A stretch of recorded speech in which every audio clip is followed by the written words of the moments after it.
àṣírí tú. Àjùlọ ní Ayederu Sigineṣọ Akeredolu làwọn ọmọlẹ́yìn ẹ̀ fi ń ṣe oríṣiríṣi nǹkan.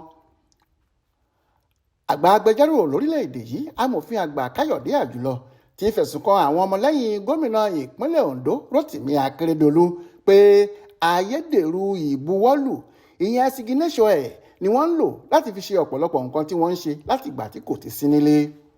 Àjùlọ nínú ọ̀rọ̀ tó sọ lásìkò tó ń dáhùn àwọn ìbéèrè lórí tẹlifíṣàn Arise tó wà nílùú Èkó ní kì í ṣe ìfàsẹ́yìn kékeré ló bá ìpínlẹ̀ Ondo láti inú oṣù kẹfà ọdún 2023 yìí tí àkẹ́tì kò ti rójú ráàyè ṣàkóso nítorí ara rẹ̀ tí kò yá.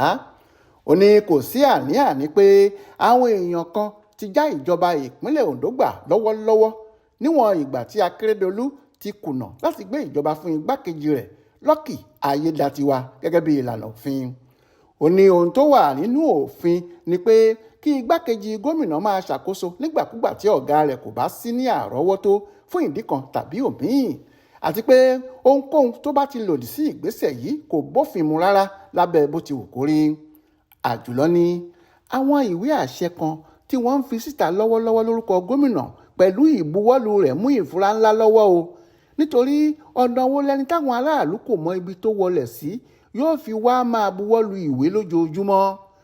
Mo gbìyànjú láti ṣe àyẹ̀wò fínífíní sí ọ̀kan nínú àwọn ìwé ọ̀hún tí wọ́n mú wá sí ọ́fíìsì mi láìpẹ́ yìí. Nígbà tí mo sì wò dáadáa gẹ́gẹ́ bí aṣèwádìí aládàáni, mo rí i dájú pé Ayederu ni ṣe ni wọ́n ṣe ẹ̀dà ìbuwọ́lù arákùnrin.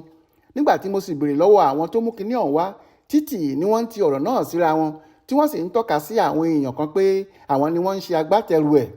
Ohun tí mo lè fọwọ́ rẹ̀ sọ̀yà ní ìbámu pẹ̀lú iṣẹ́ amòfin tí mò ń ṣe ni pé àwọn kọmíṣánná bíi 5 ni wọ́n láwọn kọ àwọn ìwé ìbéèrè kan sí gómìnà tí wọ́n sì ní wọ́n ti dá àwọn ìwé náà padà pẹ̀lú ìbuwọ́lù rẹ̀.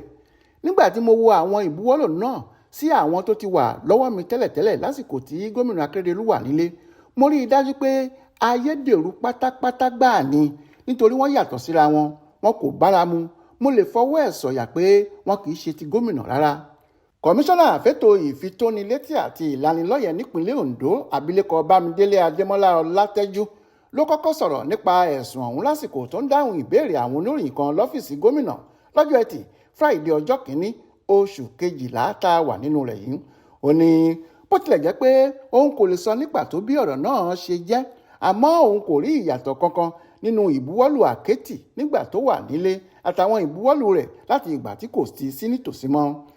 Akọ̀wé ìròyìn fún gómìnà Richard Ọlátúndé nínú àtẹ̀jáde kan tó fi síta lọ́jọ́ Ìṣẹ́gun Túsídéé ọjọ́ 5 oṣù kejìlá ọdún yìí ní ìdùnnú àwọn ọmọlẹ́yìn àkẹ́tì ni yóò jẹ́ tí wọ́n bá lè ṣe ìwádìí ẹ̀sùn yìí dáadáa kí wọ́n sì fìyà jẹ ẹni tí a jẹ ìwà ìbàjẹ́ bẹ́ẹ̀ bá ṣẹlẹ̀ tàbí tó bá símọ́ lórí.